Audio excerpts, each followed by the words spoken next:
예, 감사합니다. 우리 가족 예배를 위해서 구역 공부 이렇게 인도하게 됐습니다.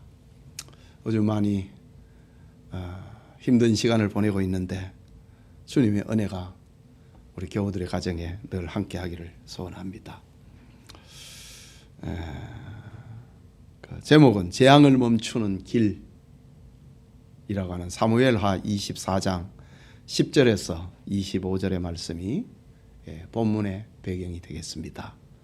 지난주에 받은 말씀인데 우리 공부를 통해서 다시 점검도 하고 삶에 적용을 하는 그런 시간을 갖고 있습니다. 자, 첫 번째 문제입니다. 다윗은 젊은 날 살인과 간음죄를 지었다. 노년에 그는 인구조사를 통해 무슨 죄를 더했는가? 라는 질문입니다. 여러분, 다윗은 죄인이었지요. 살인죄를 지었고 간음죄를 지었고 마지막에는 인구조사를 통해서 죄를 짓는데 그것은 교만이었습니다. 하나님 없이도 살 수 있는 것 같은 그런 교만, 그것이 하나님 앞에 더해지는 죄가 되었습니다. 답은 교만입니다. 두 번째, 다윗이 인구조사를 하게 된 동기를 아는 대로 말해보세요. 우리 주보에 있는 설교문을 참고하시면 되겠습니다. 다윗이 인구조사를 하게 된 동기, 교만의 동기가 무엇이냐라는 겁니다. 우리 설교문에는 한 4가지 정도를 제가 제시를 했습니다. 첫째는 하나님께서 도와주시지 않아도 나라를 통치할 수 있다고 하는 그런 생각이 들었습니다. 그래서 인구조사를 실행을 했습니다. 그리고 또 하나, 자기와 자기 나라의 힘이 얼마나 강력한지 그것을 확인해 보고 싶었습니다. 근동 지역의 주변에 있는 모든 나라들이 이 이스라엘에 조공을 바치고 다윗 앞에서 머리를 조아렸습니다. 자기의 배경, 하나님이 아니고 자기의 배경, 군사력이 얼마나 대단한가 그것을 확인해 보고 싶었습니다. 셋째는 인구조사를 통한 하는 배경은 자랑하고 싶었던 겁니다. 넷째는 자기 능력을 뽐내고 싶었습니다. 무슨 같은 의미지만은 이렇게 자기 능력을 뽐내고 싶었다. 다윗이 인구조사를 하게 된 동기를 아는 대로 말해보세요. 정리를 하면은 하나님이 도와주지 않아도 나라를 통치할 수 있다고 하는 생각. 둘째는 자기와 자기 나라의 힘이 얼마나 강한지 확인하고 싶었던 마음. 셋째는 자랑하고 싶고, 넷째는 자기 능력을 뽐내고 싶었던 거다. 세 번째, 다윗의 범죄로 인하여 하나님의 징계는 어떠했는가? 전염병이 일어나서 7만 명이 죽었다. 죄는 이런 것입니다.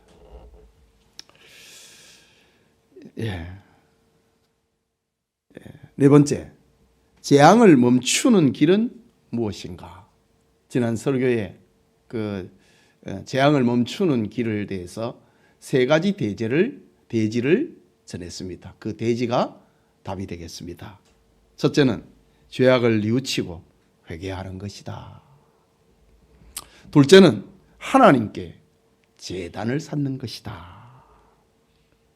하나님 앞에 제단을 쌓는 거다. 이 말은 지난 설교에서는 구체적으로 설명이 됐지만은 우리가 하나님 앞에 가는 길은 이 대속의 제물 예수님밖에 없다는 말입니다.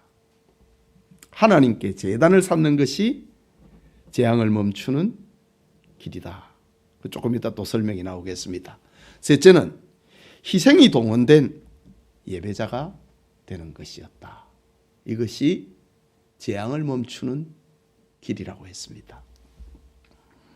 다섯 번째, 다윗은 하나님께 회개했음에도 징계를 받게 되었다. 이유가 무엇인가? 하나님께서 다윗의 죄를 용서했습니다. 회개하면 용서하시잖아요.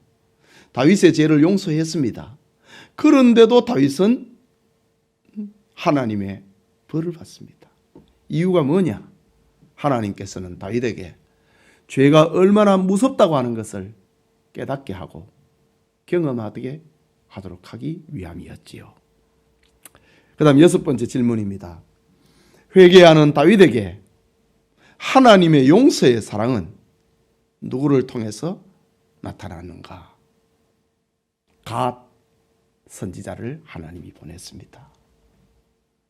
하나님께서 선지자를 보내셨다. 이것은 용서받을 수 있는 길을 알려주기 위함이고 용서하기 위함입니다. 신구약 중간사를 시대를 가리켜서 암흑시대라고 합니다. 이때를 왜 암흑시대라고 하느냐? 하나님께서 선지자를 보내지 않았다는 거죠. 그게 암흑입니다.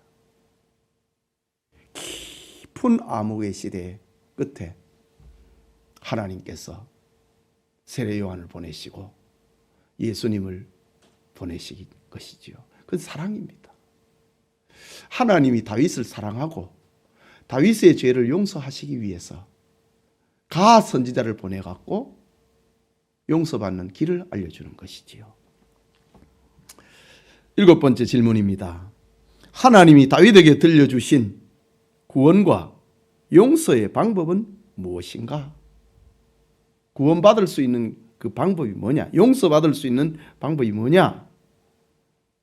가 선지자를 통해서 하나님은 아라우나의 타작마당에서 여호와를 위하여 제단을 쌓았소서.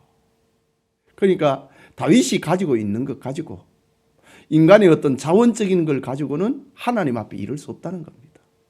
아무리 공로를 쌓고 덕을 쌓고 울고 통회한다 할지라도 인간 의지를 가지고는 하나님 앞에 용서받을 수 없습니다.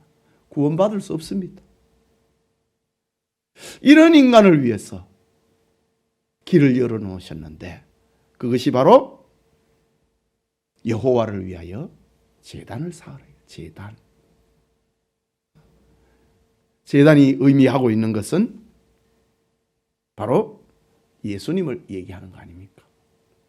예수님은 바로 우리의 제물이시잖아요. 대속 제물이잖아요. 화목 제물입니다. 속죄의 제물이 되셨습니다. 번제물이 되셨습니다. 우리가 예수님을 통하지 않고는 하나님 앞에 긍휼히 여길 길이 받을 길이 없습니다. 하나님께서도 거룩하시고 공의로우신 분이기 때문에 예수님을 통하지 않고는 하나님께서 우리에게 오실 수가 없습니다. 우리가 하나님 앞에 가는 길도 제물 되신 예수님을 통해서 하나님이 우리에게 오시는 길도 제물 되신 예수님을 통해서 오시는 겁니다. 하나님께서 그 제사를 드리는 제단을 쌓는 성막을 만드실 때에 말씀하셨잖아요. 내가 거기서 너를 만나고 네게 말하고 너를 용서하고 내가 너를 축복하겠다. 거기서 제단입니다. 하나님께서 다윗에게 들려주신 구원과 용서의 방법, 아라우나의 타작마당에서 여호와를 위하여 제단을 쌓으소서라고 했습니다. 우리 구역 공부에 나와 있지는 않지만은 이 아라우나의 타작마당은 다윗이 아들 솔로몬에게 성전을 지으라고 유언을 할 때에 거기서 지으라고 합니다. 아라우나의 타작마당에서 내가 하나님을 만났고 하나님 앞에 용서를 받았던 거기서 성전을, 거기에 너는 성전을 지어라. 그 성전은 지난날 1000년 전에 아브라함이 하나님 앞에 이삭을 번제로 드렸던 바로 그 모리아산입니다. 바로 거기에 예수님께서 십자가에 못 박히십니다. 우리 설교문에는 자세하게 안내가 되어 있습니다. 8번째 질문입니다. 아라우나가 제사에 필요한 모든 것을 왕에게 드리겠다고 했을 때 다윗은 어떻게 했는가? 내가 하나님 앞에 용서받고 내가 하나님 앞에 구원을 받는 이 현장에서 내 희생을 없이는 나는 하나님 앞에 가지 않겠다고 합니다. 아라우나가 왕이 지금 자기 집에 왔습니다. 몇몇 신하를 대동을 하고 자기 집에 왔습니다. 얼마나 놀랐겠습니까? 내가 여기서 이 재앙을 거치기 위해서 여기서 제단을 쌓으려고 한다고 했을 때에 아라우나는 뭐가 아깝겠습니까? 이 땅도 재물도 나무도 내가 다 준비하겠습니다 라고 했을 때에 다윗은 어떻게 했는가? 그 성경에 나오는 말씀입니다. 내가 값을 주고 네게서 살이라. 값 없이는 내 하나님 여호와께 번제를 드리지 아니하리라. 내 희생을 가지고 하나님 앞에 제사를 드리겠다. 하나님이 나에게 구원의 길을, 용서의 길을 열어줬는데 어떻게 내가 하나님 앞에 빈손으로 설 수 있겠는가? 이 땅은 내가 살 것이고 재물도 내가 살 것이고 장작도 내가 살 것이다. 내가 값을 주고 사겠다라고 했습니다. 참 예배자의 모습 아닙니까? 9번째, 빈칸을 채워보십시오. 예. 다윗이 백성을 치는 천사를 보고 곧 아뢰어 이르되 누가 범죄하였고 악을 행하였거니와 빈공난은 나는 이지요. 그리고 갈로아는 무엇을 행하였나이까? 지금 다윗이 하나님으로부터 벌을 받고 7만 명의 사람들이 죽어갑니다.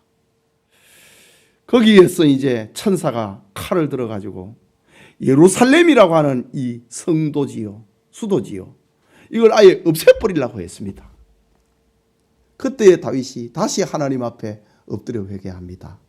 그 내용인데 빈공난, 내가 죄를 지었고 내가 악을 행했는데 그 다음 빈공난은 이 양무리는 무엇을 행하였나이까? 이 사람은 죄가 없다는 말이죠. 이 예루살렘 시민들은 죄가 없다는 거죠. 무엇을 행하나이까? 그 다음에 청컨대 주의 손으로 무엇을 치소서? 나와 내 아버지 집을 치소서. 이것이 정말 회개하는 성도의 모습입니다. 내가 벌받겠다는 겁니다. 예, 다윗의 이런 모습입니다. 예, 이런 다윗 앞에 하나님께서 구원의 길을 아라우나의 타작마당에서 제단을 쌓으라고 하는 용서의 길을 하나님이 열어주셨지요.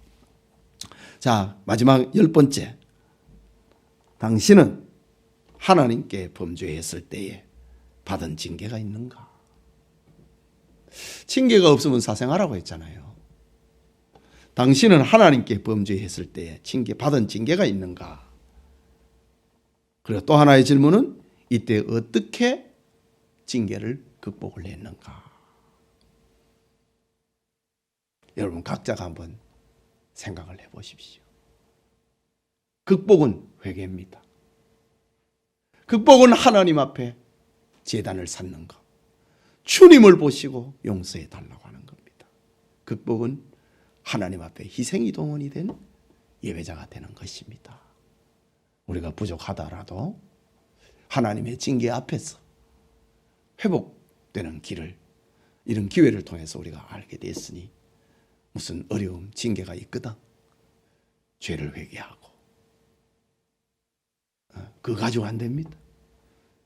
예수님을 쳐다보고 예수님을 의지하고 예수님을 보시고 나를 용서해 달라고 하는 주님의 십자가를 붙드는 그런 믿음, 그걸로 또 끝나는 게 아니고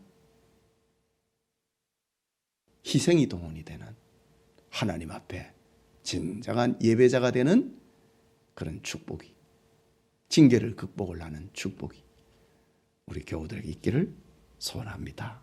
감사합니다. 이렇게 구역 공부를 인도하면 되겠습니다.